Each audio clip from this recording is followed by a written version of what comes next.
following is in conversation with Joshua Riddle. Originally from North Carolina, Joshua has been working in the cycling industry for 15 years. He started his career in cycling at Trek Italy in 2010, which recently closed their doors due to consolidation of the European offices to Madrid. I spoke with Joshua about the current state of the industry and the evolution of the bicycle market in recent years. We also discussed what he sees as unique about Italian cycling brands that the brands themselves often have a hard time recognizing. And his unique viewpoint as an outsider has helped him to be a unique resource for the brands. Josh is currently holding the position of Global Marketing Manager for Hayes Bicycle. This is the Business of Cycling podcast. Joshua Riddle, thank you for coming on today. We are a couple of very unique fish swimming upstream Americans working in the cycling industry, working in the Italian cycling industry. So we met a few years back at the Italian Bike Festival, and you were really helpful to, because I was sort of still kind of newer to the business than you were. And, we had a really nice conversation, sort of lost touch over the last few years, but now we kind of jumped back in. I reached out to you because I wanted to dive into, you had worked for Trek Italy for a few years, among others, and we'll go among other important brands in Italy, and we'll dive into those as well. But I'm really glad to have you on. And I guess, where does this podcast find you today? Sitting in a newly restructured house from the 1700s right outside of Vicenza. Cool. And so we can jump into your story. So you're originally from North Carolina, and I just found out you went to high school with John Watson, aka John Prawley, aka the Radavist. There you go. There's a lot of AKAs with him. Yeah, I think he's going to settle on the Radavist now. But your brand equity there, I guess. You have to. You got to invest. You got to be positioned well. So you're originally from Wilmington, North Carolina. So what got you into the cycling business originally? Well, as a youngster, I was really into running track and playing soccer, but I was always enamored with bicycles. However, track coaches would want to keep you as far away from the bicycle as possible because it wasn't complementary movements and so on and so forth. So I was always trying to get into the bike shops and hang out and in the off season go ride bikes and so on and so forth. But fast forward from that, tried my hand at playing soccer at the next level after the university and so on and so forth, figured out that I wasn't good enough to pay rent by doing it. So I needed a plan B. So I finished my degrees and then ended up winning a scholarship to do a master's in Spain. Finished that, looked for work in Spain, ended up finding a job in Italy. Said, why not? And what did you study? Well, I did a degree in sociology. I did one in Spanish literature, and I did one in business management and marketing. And then the master's I did in international commerce with international marketing as a concentration. But so I sat in Spain, found a job in Italy, and that coincided with me kind of, rediscovering cycling again. I think if you don't fall in love with cycling in Italy, you're not going to fall in love with cycling ever. Sure. Funny thing is the job that I did find in Italy was with the tobacco industry, which, funny enough, I've never smoked it. Can't stand it, but it was a means to get a job internationally and try my hand at working overseas. But I was finding myself every day, riding my bike to work, riding my bike back, trying to get out early to get into the bike shops and, chat about the latest races or try to sign up for races, so on and so forth. And showing up to your work at the tobacco industry job, you could imagine, how rocking up with Lycra went over with the colleagues. Sure. So it was every morning. Then just taking the piss, and every evening taking the piss when I was getting ready to ride off. And eventually I was just like, you know what? This isn't me. I don't fit in here. I said, if I'm going to spend, the majority of your waking hours involved in a job, it should be something that you're passionate about. And if you can find a job and something you're passionate about, you've almost hit the lottery because, all my other friends that aren't in the industry that are cyclists are, spending money on magazines and doing everything they can do to get to the latest trade show and so on and so forth. But now that I work in the cycling industry, it looks like they're paying me to do that. So, they call it work because it is work, but at the same time, it's a lot better than working at the bank and counting someone else's money. Yeah, it sounds like you hit the lottery in terms of work, but I want to know. Also, in regards to my karma, because I was selling cancer, now I'm selling health. I don't know how many bikes I've got to pedal to get myself back into heaven. Sure. You got to pay that debt down. So, but you're from North Carolina. I'm from Nebraska, and they're both kind of conservative places. And I'm just curious to understand, like, what made you want to go to Spain or to kind of explore? Because people in those places, people that aren't from there, but like they're typically pretty kind of people stay in their own. I mean, they generally stay where they are, and to kind of explore and to go out like that, at least where I'm from. And maybe I'm making an assumption here, but like it's not super common. I get that question a lot, even from family and friends. Is why did you leave? I didn't leave America because I didn't love it. I still do. I still am quite proud of my passport. But it was a trip to visit some family friends in Germany that they worked for the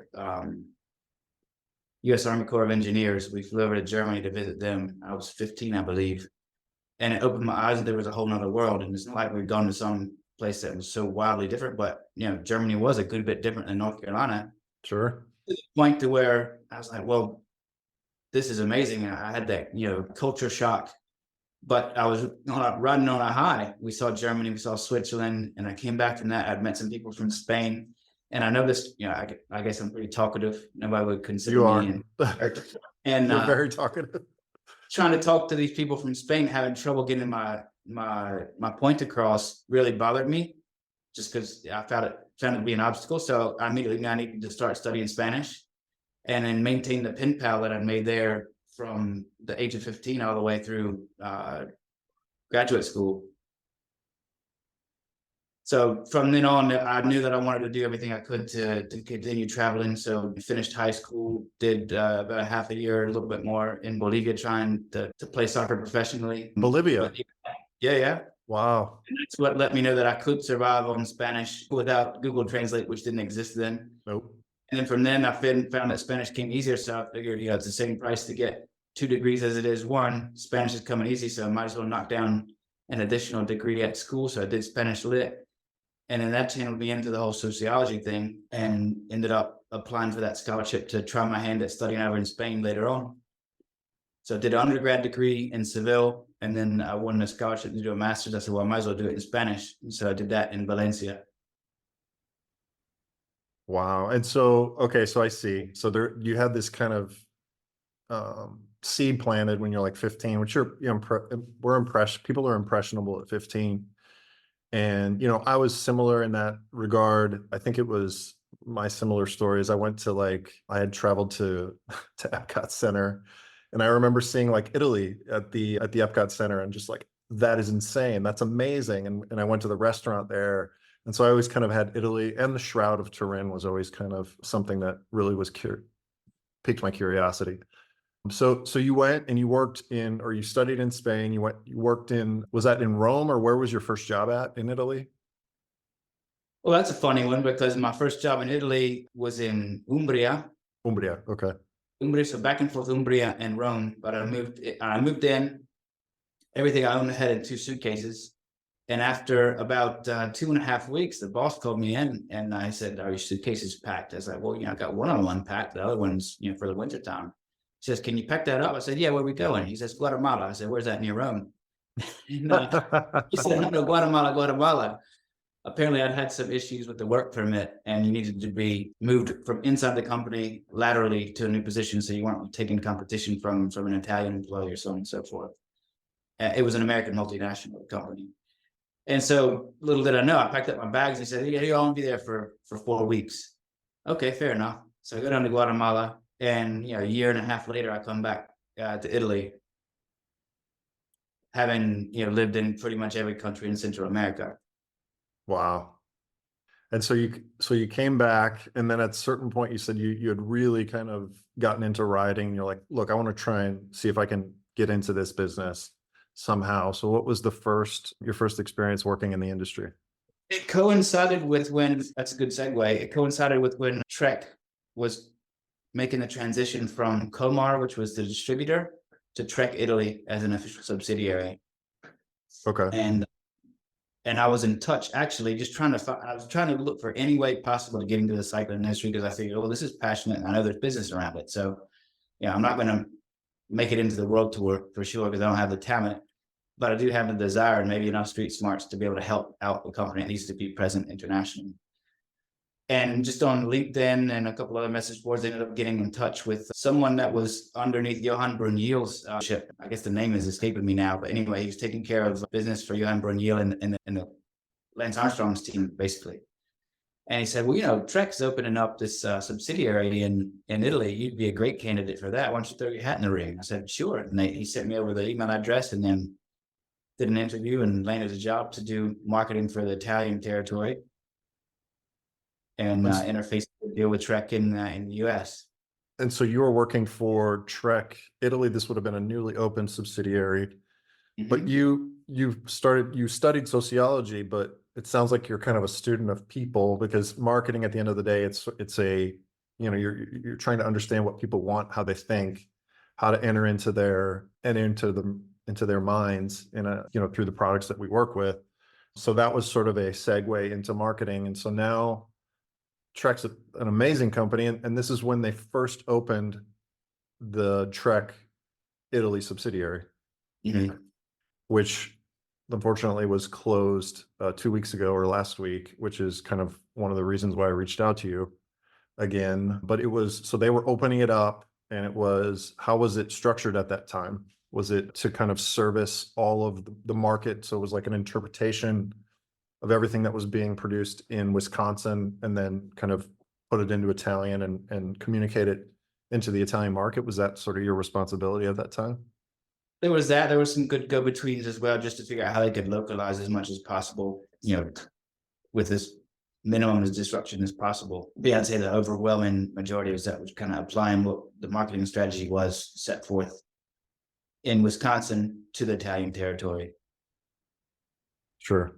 And then did they have teams in Italy at that time?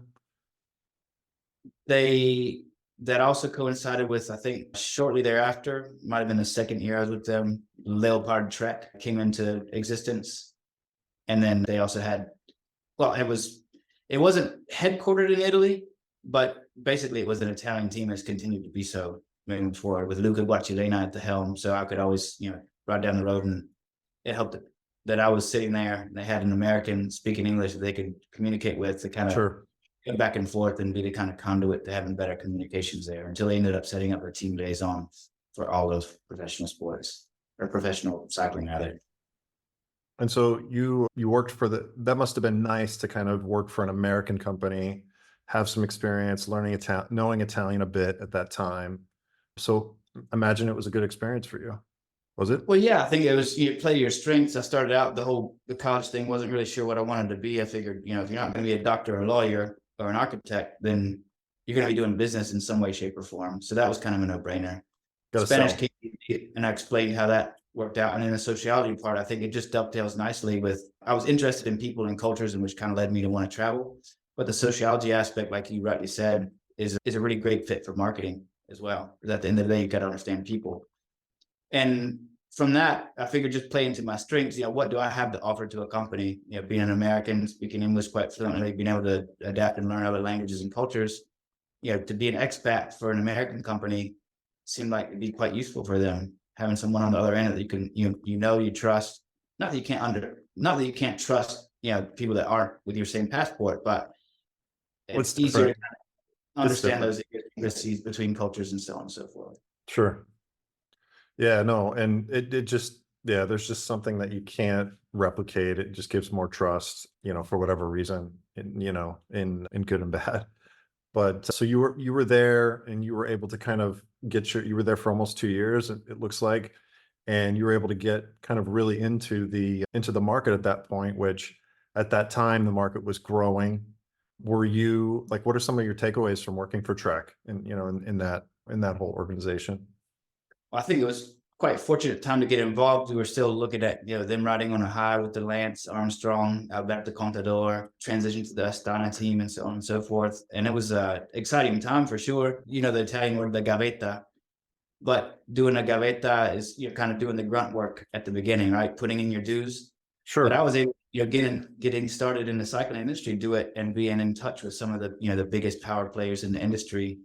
Trek, obviously being a behemoth in the industry, and then being involved with that professional team, and then seeing how, probably one of the most well-oiled machines in the industry was able to approach different topics. You're able to absorb that through osmosis a lot of times, and be an integral part of the conversations. I remember I really enjoyed sitting in those global marketing calls, giving them feedback from Italy.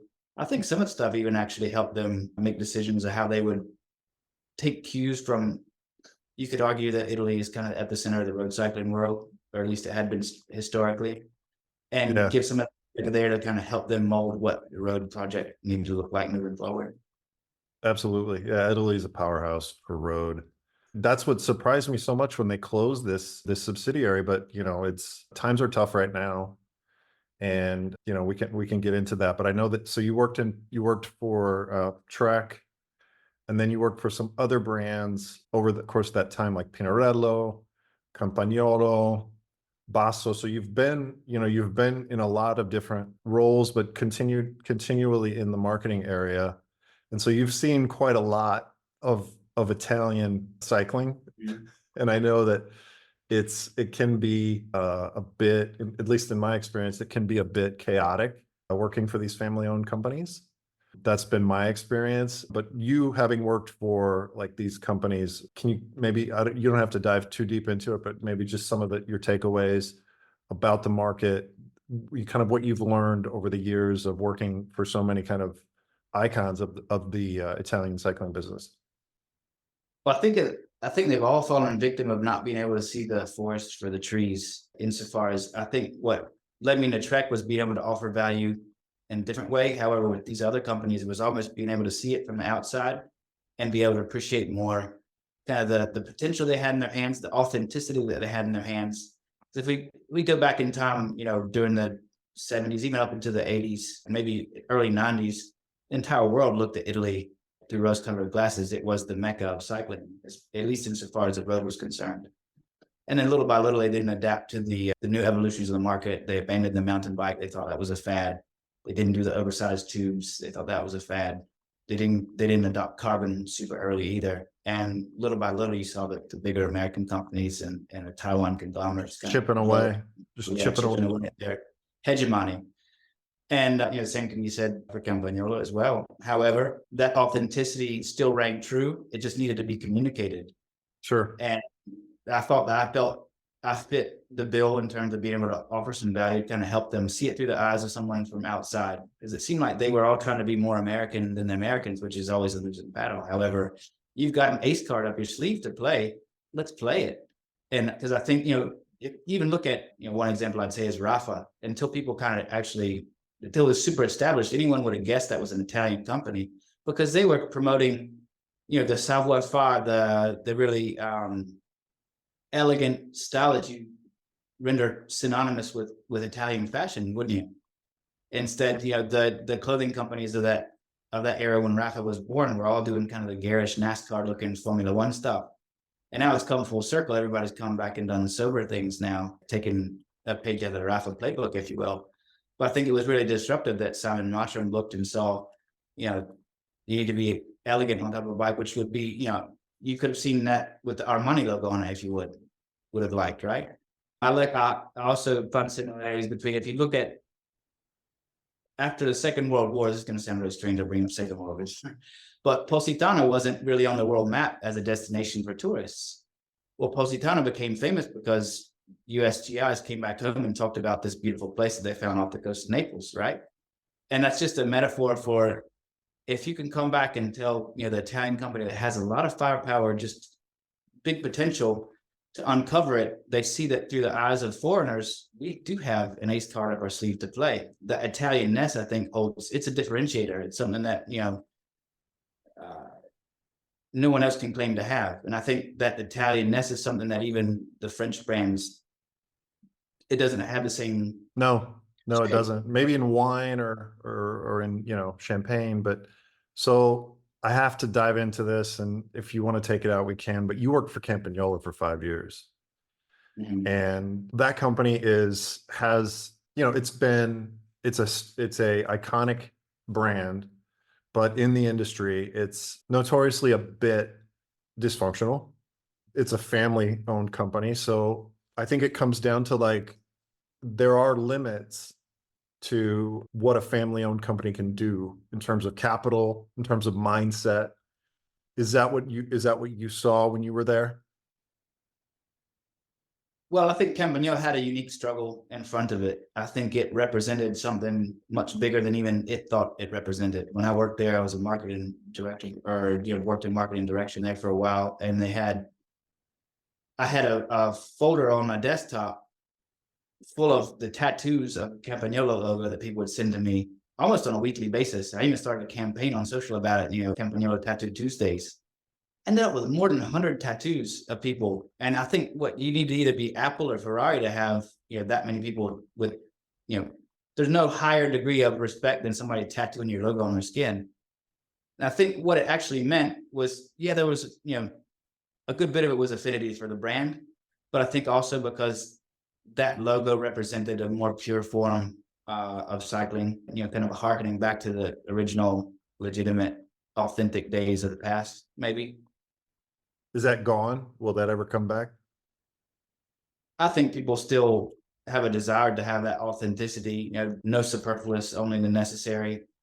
Why is a track bike elegant? There's no really need for anybody to have a track bike now, but people are attracted to it just because it's cut off all the frills. It's simple. You can put your hands in it. You can deal with it. I don't want to get super philosophical, but now in your day-to-day life, what can you put your hands on and fix? And I think the bicycle is really the only thing that's remained. And the more simple it is, probably the more, I guess you could call it romantic, but authentic it becomes. Like you can't put your hands underneath the bonnet of your car anymore. They've done, everything they can to ensure that you can't. Your phone, if it's broken, you just got to get a new one. There's nothing in your day-to-day life that you really can't fix unless you're talking about home construction, something like that. But even that, there's a cost to be able to do that. So anyway, but these brands, there were some big limits to the family-owned operation, but I think actually there were some consumer benefits because they didn't want to cut corners. They didn't have the pressure of the corporate entity on top, obligating them to make certain decisions as opposed to others. I look back at the time where they were launching the EPS. They were ready with EPS with 10-speed. They didn't bring it to market because they said it'd be unfair for us to launch it with 10-speed, knowing that we're going to come out with a mechanical 11-speed. So they let Shimano get the jump on them to launch Di2 before them. They could have had first mover status for electronic group sets, but he said it wouldn't be fair to consumers to launch this and then the next year come out with a drivetrain with an extra gear. And those are decisions that you probably wouldn't make if you had to respond to a board potentially. No. And so these brands like Campagnolo, I guess, how do you see them remaining relevant? It has to be through it has to be through technology. It has to be through remaining relevant, but in a more niche context, I suppose. For sure. I think that you have to separate Campagnolo from the bike brands because it's a component manufacturer, and being a component manufacturer, you're almost beholden to the OE spec. So it's a different battle. You have to be aboard someone else's product. And so you can either be the upgrade of excellence, or it's going to be a really steep uphill battle to be able to claw back some relevant OE spec. And maybe that comes, but right now it looks like a pretty arduous task. However, I think the complete bike manufacturers, they don't have to convince. It's not a two-step process. You don't have to convince a product manager and then convince the end consumer. You just have to convince the end consumer. So I'd say, your Bassos, your Colnagos, your Bianchis, your Cinellis, and so on and so forth. I think they can still latch on to that authenticity of Italy insofar as they can communicate it and grasp it. Well, it's alive and well. The value is alive and well, and it will continue to be that way. I agree. Italy still has it's attractive almost worldwide. I mean, you look at Japan, I think the attraction to Italy probably supersedes the attraction to the Americanness. I mean, you go there and you just see Italian files left and right. And you can't go to any country you don't find an Italian restaurant. I think there's something about the Italian Bella Vita that's attractive to everyone. Right, I coined when I was at Campagnolo that you look at some timeless classics that have come from Italy. You see the Vespa, you see the Ferrari, you see Tullio Campagnolo's invention of the quick release. Each one of those three, were made to be functionally beautifully functional. And what I mean by that is that you could have made a quick release that was, Tullio invented that in his parents' tool shop, and it just needed to function for him. And so he made it with his hands, but he took, extra weeks to make it rounded and beautiful. But why? Well, I think that is the sign of an Italian product. The Ferrari, I mean, there's no need for it to be that beautiful. It could go fast with, a lot more simple design, if you will. But you go the extra mile to make it beautiful. The Vespa is probably, maybe the best example because there's no performance standard there. It could do exactly what it does, get you from point A to point B with, with square shapes or a totally different body, but they've made it into a style. They spent the extra effort to make it beautiful. And it's I think the Vespa could almost be, plan B for an Italian flag. Sure, totally. Yeah, it's a symbol of the peninsula. But I guess then at this point, it's like they will need to continue to kind of be true to those roots. Obviously, there's going to be sales and goals that they have. But I think this is probably true for most of the Italian companies. Either they're going to probably sit in like a niche where they're going to be like a jewel, or otherwise, yeah, they're going to have some outside investment to compete on a scale. That's sort of what I've seen. Like Vittoria is now scaling up with private equity money. Colnago's got investment from Dubai. And so, but yeah, it's an interesting topic, which I think, we could go on for hours just taking one or two of these brands and Well, I think diving. they need to realize that it is a USP above and I don't know about above and beyond, but equally as important as the aerodynamics and the stiffness or the Sure. vertical compliance and lateral rigidity. Sets it apart. It sets it apart. And that is the one ace card they have up their sleeve. I think what's difficult for a lot of them is to realize exactly what that is. What is that USP? What does make this Italian? What makes an Italian product? How do I, ramp up the Italianness of this product? And I guess I'll give you another metaphor. It sounds a bit random to talk about it, but I'm married to an Italian, and I had a lot of my Italian family come over to visit us in the United States. And you're an American, I know I'm American, but maybe you don't know what makes you American or what's different about us and the culture that we have. They came over and they visited us, and seeing the little things they would take pictures of and get excited about. They go out and take a video of putting mail in the mailbox and putting the flag up because it's something they've never seen over here before, right? And it's all those little bitty things that if you're the Italian heading up Colnago or Cinelli or Campagnolo, maybe you don't realize there's even some of these small details that make you Italian. And I think a useful exercise for them is to kind of just really think through that during the day that, what sets me apart, what's different, what can add this culture that is mine, because you'd feel it if you left Italy to live anywhere else. You start missing some of these small things. And how can you put that into your product where it communicates, every fiber of your Italian being? That sounds a bit romantic, but I think at the end of the day, if it's an exercise someone goes through, you have a better product at the end of the day for it. I think, yeah, it's a delicate balance though, because cyclists, they want performance. I think it's almost like, you have to have all of the core things, and then, like you said, this is what can set it apart. Yeah. As an additional piece. But I guess so you worked with, like I said, Campagnolo, Basso. Now you're with Hayes, and you're helping them. Hayes is you want to tell us a little bit about Hayes and who they are? So Hayes Bicycle Group, it's an interesting company. It's actually quite old, I think nearly 90 years old, because it started out as a brake manufacturer, made it all the way up until, I don't want to misquote this, but somewhere into the 80s, where they started making brakes for bicycles as well. But the company makes brakes for the defense industry, for automotive industry, for BMW motorcycles, for KTM, for snowmobiles, for if it moves, we can stop it. And then that coincided with them developing the very first hydraulic disc brake for mountain bikes. And then from there, the Hayes brakes grew, and they wanted to diversify the portfolio within the bicycle group. And so acquired some other brands. For one, suspension, Reynolds carbon wheels, Sun Ringley for aluminum wheels, and Pro Taper finishing kits, so handlebar stems and seat posts. And so you're in the thick of it, developing all these brands, helping them develop all these brands. Wow, that's yeah. So you are, fully still in the business, which I think is amazing because one thing that I've noticed is for the cycling business, you do have to kind of go all in. You can't just Mhm. kind of dip your toe into it because it's tribal, it's a tribal business. And you can't have your hands in too many different things just because that's just what people expect. If you're gonna go and talk to someone from, say Shimano or whatever, like they're expecting to have someone on the other end of the phone or whatever that has been around. And it feels like, have you noticed the same, like where it's like it's just this type, it's almost like a vocation where it's like people that get into this, like they don't leave. It's not about the money. I know that for sure. Well, they don't leave, and again, it's hard for somebody from outside to come in and be accepted by the tribe as well, Sure. because it's tribal not only from a business sense but also for a consumer sense.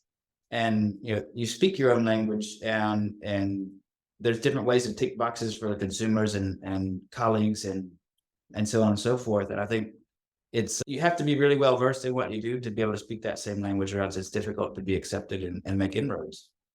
And that's in good and in bad, because there are times where I've talked about this on the podcast before, where it's like things do start to look all very similar Mhm. at times. In marketing, it's like, oh, okay, are we going to do another drone shot up the Stelvio guys? That's the one I always reference. It's like you do have to mix it up, and sometimes it can get a bit stale. So you have to be careful from Oh, that. you wanted to do a photo shoot in Girona for gravel? Wow. Whoa, first one ever done that. Yeah. But one of the reasons that we jumped on today was I wanted to dive into this. You had some really interesting takes on the closure of the Trek subsidiary, and I wrote about it the other day. Just about, I think it comes down to, they probably, the way that I see it, and you can give me your take on it, but they they as Trek, Pawn, probably Specialized, Scott, there's been some noise around them having issues. And what I think probably happened was they all, at the beginning of when the demand just went through the roof, they probably all went to Taiwan and said, everybody get to the back of the line. This is our show now. Mhm.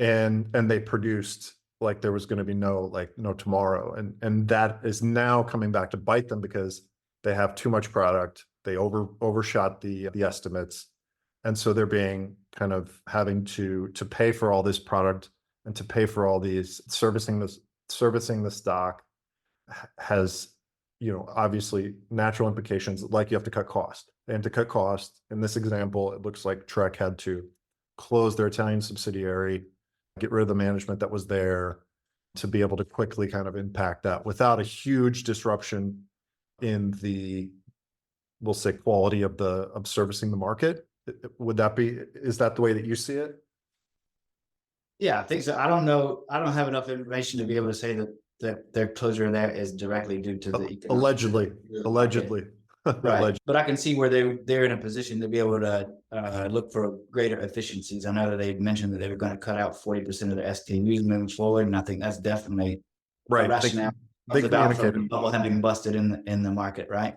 They communicated that back in, I think, February, where that they were going to reduce the total amount of SKUs by 2025 by 40%, and that they Mhm. were going to cut 10% of their workforce. Right. And I think that those are decisions that you're starting to see copy and paste across the board for a lot of companies. Maybe not to the tune of 40% reduction, but significant reductions in the number of SKUs, reduction in workforce for sure. I don't know. All that is due to the bubble having busted, because some of that SKU reduction, at least insofar as the road was concerned, had already started prior to the COVID. You started to see that you didn't have a different bicycle for every day of the week anymore. You're starting to see the Venge, which had merged with the SL7. You just had the SL7, so it was an aero climbing bike instead of having an aero bike and then a climbing bike. Because I think there were some difficulties of force feeding all this stuff into the market even prior to the bubble starting. Okay, so I had a conversation about how innovation sort of became the substitute, or I'm sorry, line extensions became the substitute for innovation. That was what some of the noise that I've heard, in a sense that for years, brands, instead of actually having real like innovation in the market, that they were just doing line extensions, and that probably their catalog just got out of control with colors and variants and everything like that. And that's sort of the consensus that I've heard. And then that coincides with the beginning of the bubble getting bigger. And then who's going to put brakes on that? And then you start getting into to a situation of every year is plus 30, plus 30, plus 30. And everybody, I'm sure, if they were honest with themselves, knew that eventually that bubble was going to bust because it wasn't sustainable. But who wanted to be the guy in the sales department to present a forecast that was, would you say, pragmatic? Maybe you couldn't. And if you did, then you had the higher ups telling you, look, go back and write me some different numbers potentially. So there's that. And there were some that were courageous enough to do it. And then you had the forethought, but then they're like, well, how much sales are we going to leave on the table? And then you had, if you're talking about complete bikes, then you go over and you see some of the component manufacturers asking for, we need a year lead time. We're not going to build up a new factory for what is, potentially just a blip on the radar in the calendar or the evolution of the cycling market. So we're going to need your order a year ahead of time. And some of those are even prepaid. So you've got inflated numbers. You're paying for them a year out in the era of, it was a buzzword in every MBA was just-in-time inventory. Well, that was no longer in the dictionary. And there you have your perfect storm. Nobody wants to pump the brakes for various reasons. And then you're obligated to get a bunch of componentry in-house, create a bunch of frames and get them on, and then you're on the hook for them. Because then I guess another one we didn't touch on in our other earlier conversation was the whole model year thing in the cycling industry, following the suit of the automotive industry. And so when you're beholden to a model year and produce a bunch of frames, even if you produce them all raw, the model year doesn't also always denote a paint scheme. So then you've got a bunch of frames that you have to get out the door in these next 9 months. Sure. And that goes back to the, the line extensions, the innovation that's not really innovation. But it sort of felt to me like a game of chicken that everybody was kind of playing because, if Scott is going to have these sort of, or if Pawn and Scott and everyone's kind of looking this way, like you had to go to Taiwan and you had to get space on the assembly line or on the production lines, you had to be aggressive. And it sort of all kind of went out of control in that regard. But I don't know how close to the bottom we are, honestly. Like I looked at Specialized website yesterday, and there's no discounts on the new range, which that should be normal, but it sort of surprised me. I kind of expected there to be some discounts because of everything you're hearing in the market. But I don't know. Today, April 24th, I don't have a great gauge on how things are going. I mean, with seeing Trek make these changes is positive in a sense that so they're making some moves to kind of cinch things up. It's not positive for the people that were affected, but at least they are, you have to have a crash to grow. Like you can't just grow forever. Like there has to be a crash to grow. So I think we're probably seeing, hopefully, the bottom. I don't know. Well, one thing I would say, just to not go down a completely negative route, but there's a glutton of merchandise in the market, but I don't think we've seen a reduction in people having demand. It's just that there's demand, people want new stuff, but you're not seeing the sell through because there's just so much out there. You're not seeing, we're not doing enough numbers to get through this glut that's out there. I mean, you look, even Wiggle and CRC went belly up, and that's what they have 900 million worth of inventory. And it's all going to be in the market just at like discounted prices, which is going to, really kind of screw up demand again. And so I think, the name of the game is how can you just be ultra efficient in the next several quarters. I think a lot of people end of Q2, they'd see it turn around, and hopefully that's true, but I don't know if that's being ambitious or being hopeful. But let's say Q2, Q3, maybe into 25, you're still going to see a lot of this stuff, being heavily discounted. So that's going to create some market malaise. Good for a consumer because there should be some deals to be had. But I think it makes for a challenge also from my personal perspective. Launching a new product for Manitou, for example, where you're going to find a Manitou or even Melds. When you're seeing that stuff, from the blowback of the Wiggle CRC, all that stock hitting the market, you can bang up fantastic job for product development, come up with a fantastic product, do some great marketing, and create a lot of buzz and desire around it. However, you've got to make so much desire that people want to buy it twice. And even if they do, then to say, I'd really like to have that mandatory fork. I'd really like to have those rimless wheels, but the competitors thing is, it's desirable. Maybe I wanted a little bit less, but it's 50% off now. Yeah, you can't compete with that. You just can't. So it's gonna be about efficiency. It's gonna be about people kind of battening down the hashes, which has been that way now. When I first saw it really kind of snap back, I think it was back in August of 22 was when I first started feeling where it was like, oh, wait, everybody hold on a second. Because I was talking to someone at a big clothing manufacturer that was like, okay, we have to cut, $500,000 from our budget now. And it's like, holy cow, okay, something's wrong here.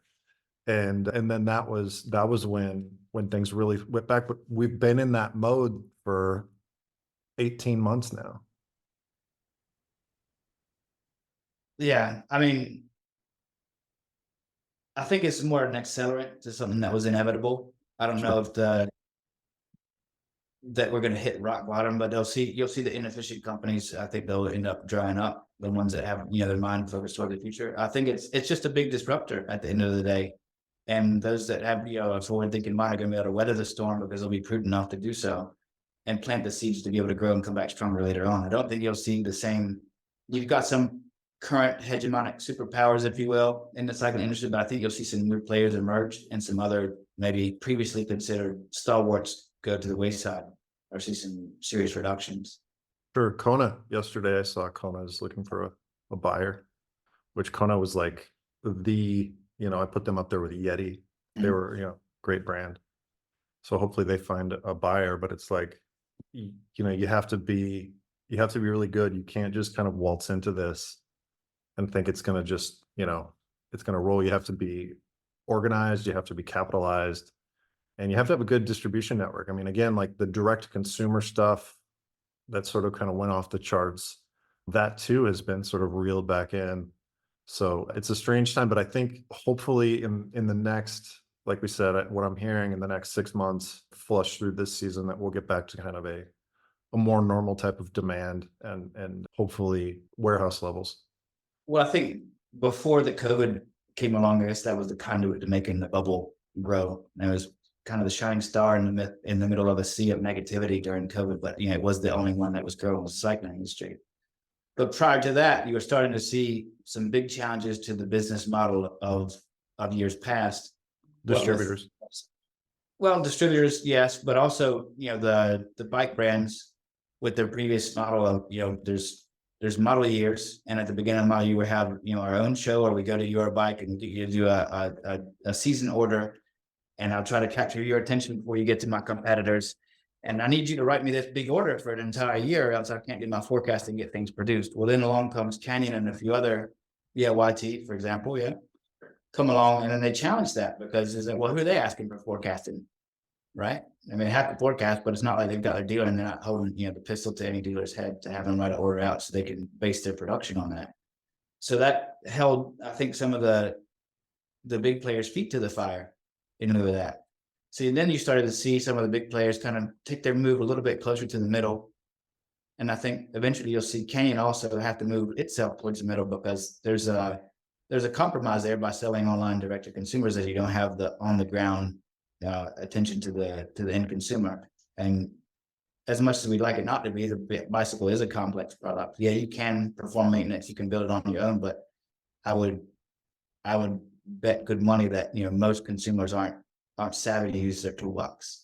Well, there were products that were completely devastated by direct to consumer, like clothing, shoes, helmets. But then there are products that weren't, like wheels and bikes, because bikes, some people do, like a certain amount of people are willing to buy it online if they can have a discount and they have good service. But there's a lot of people that just, they go in, this is a bike that you're going to be riding on, you're going to be, putting your life into the hands of this bike. So you want it to be set up correctly. You want to understand it. You want to have someone that can help you. So I think that there's probably you want a better guarantee that it's built well than the guy on YouTube telling you this is how you do it. Right. And so there's was moving prior to COVID was an evolution towards everybody. It was the buzzword was the omni-channel, right? Right. The omni-canalidad, as they say over here. But your Treks, your Species, your Cannondales, they were missing the direct consumer component of that omni-channel. But then Canyon was also missing the brick and mortar shop component of that. And I think you're going to see a convergence towards a happy medium, which will be, I think, a tried and true, real, authentic omni-channel presence, because I think that's part of the future, and that'll, obligate some other big changes within the market as well. I think it's happening already. I mean, I think it's, I don't know if I would see Canyon. Yeah, probably to grow, they're going to need to, you're probably right. It's really hard for me to see it because they were born that way. But, Rafa already did it. Rafa's now moving to distribution network outside, because before it was just online and in their stores, but now you can buy them, I think, in stores now. And yeah, so you're probably right there. But like I said, I think there's a balance of people that want to go online, but there's only so many of those people. And then the rest of the market are people that prefer to go into a store. But I don't know. I work with a shop here nearby. I help them with their marketing. And when you actually go in and you work, for years, I worked directly for brands, and I had never worked directly with a store before. And I recommend anybody that works in this business to spend time working with a bike shop, because you really see and you really understand where the actual, where the sausage is made with regards to this business. Mm-hmm. For sure. So it's the area in the coal mine as well. I mean, you see whatever's Sure. happening before it hits in, I guess, e-commerce to a certain extent, but also the shop. I mean, you're getting that direct feedback 360 degrees there. Sure. And a lot of times they're undercapitalized, and it's sort of like these independent shops, they have a lot of challenges, but that's really where the actual, the world of cycling at the end of the day is. People that are coming in and kind of entering into this world. So anyway, but it was good. It was great talking to you today, Joshua. I appreciate you coming on. Hopefully we can do another one. I enjoyed it as well. It's super fun talking to you because, man, we're like these, like I said, these two fish swimming upstream, Americans working in the cycling business in Italy. But yeah, it was really cool. If people want to get in touch with you, where can they find you? Instagram is Joshua_Thomas_Riddle. That's probably the easiest one, or joshua.riddle@hayesbicycle.com. Okay. LinkedIn too? Correct. Okay. Well, thank you, man, for coming on, and it was great seeing you again. All right. Yeah, appreciate it. And happy to jump on any other time you need me. Cool. Thanks.